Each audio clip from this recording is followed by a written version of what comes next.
E aí, pessoal, vamos começar mais um episódio do podcast Os Sócios. Estou aqui com minha digníssima esposa, Malu Perini, host e rosto do podcast.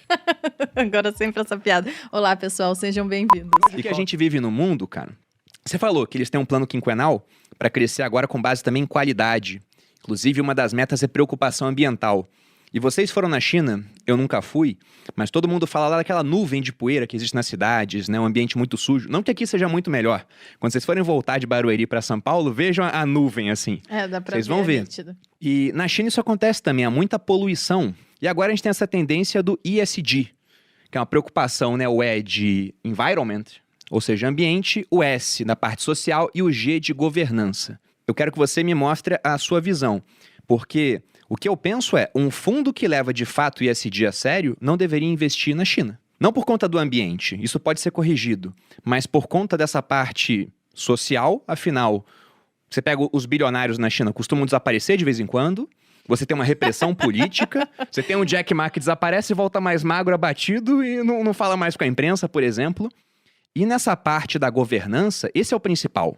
Na parte da governança, nada impede que do dia para a noite as políticas do Partido Comunista mudem a ponto de prejudicar severamente uma empresa, como a gente viu há pouquíssimo tempo a questão das empresas de educação, que foram literalmente proibidas de lucrar.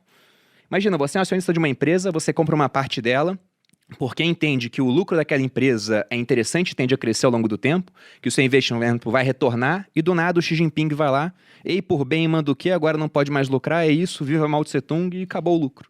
E aí, como é que a gente condiciona isso, cara? Tá fácil a pergunta, hein? Olha, Perini, eu não vou tentar te dar uma resposta, eu vou tentar te devolver uma outra pergunta. Sim. Talvez uma pergunta para o governo chinês também. Estão ouvindo a gente, com certeza, ouvem todos. Como que o governo, ou como que a China vai se posicionar para o futuro? Existe sim uma pressão ESG? O cerco está fechando? Os países que realmente não honrarem as metas vão ser punidos?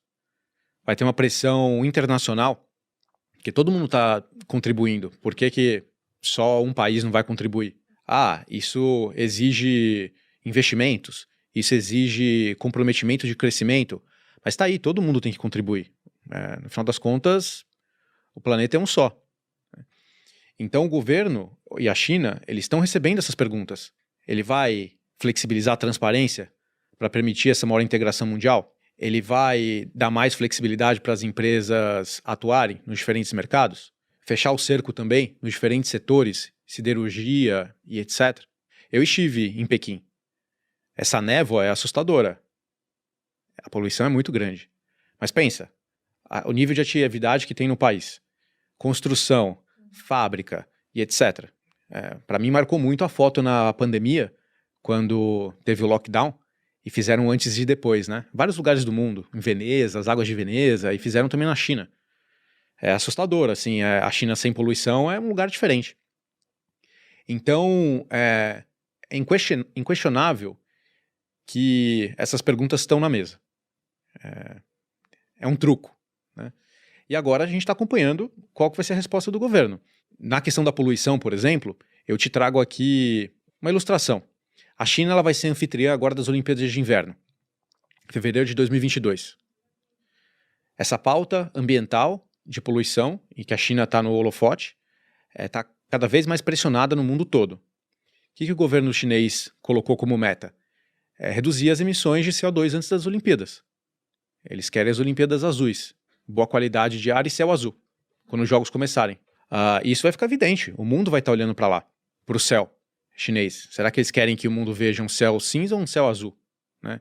Então, o governo chinês ele ordenou corte de produção de aço.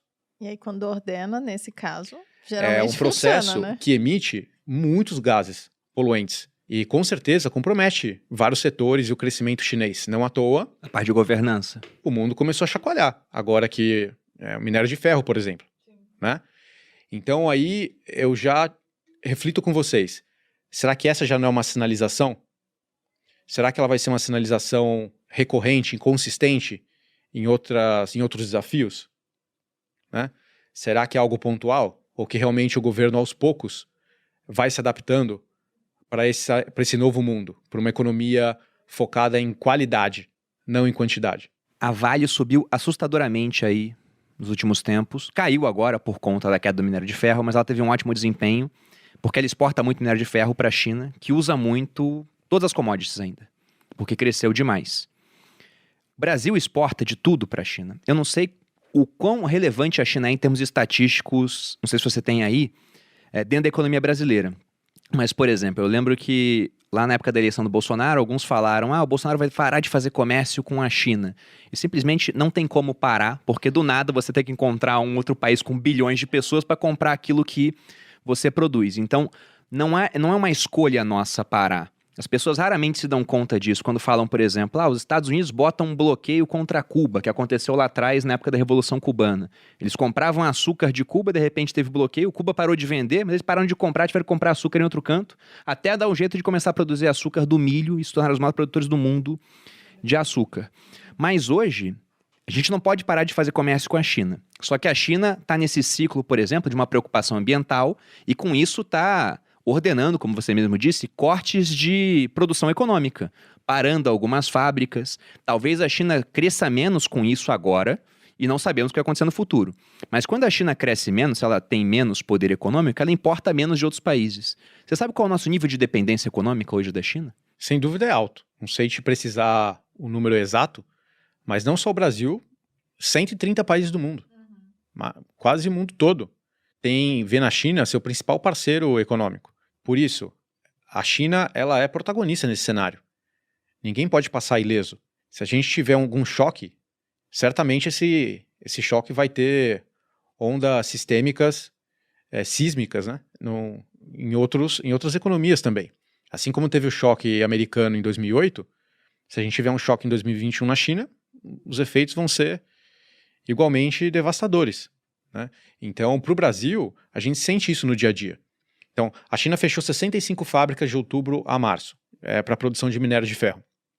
O preço já caiu mais de 50% como consequência disso. Olha os impactos que a gente teve no Brasil. Olha o preço da ação da Vale. Olha o preço da Rio Tinto. Então, isso tem um impacto direto. Uma leve desaceleração na China, com menos expectativa de consumo, um menor crescimento, não estou nem falando que é retração, mas às vezes não é um crescimento gigantesco, é só um crescimento muito grande, né? E aí as ações do Brasil já chacoalham, porque tem uma expectativa que as empresas vão fornecer menos para a China, vão vender menos, vão lucrar menos. Isso tem efeito no preço presente dessas ações, dessas empresas, né? Então, um bater de asas da borboleta lá na China pode gerar um terremoto em vários lugares do mundo, porque o nível de integração é enorme, o nível de dependência é enorme, e a China construiu esse modelo em que o mundo está integrado, está entrelaçado. Então todo mundo deveria torcer, de alguma forma, por essa adaptação da China para a nova economia, pelo sucesso da China, né? Porque de um lado é os Estados Unidos, do outro lado é a China, e se qualquer um dos dois tiver um grande problema, certamente isso vai respingar na gente.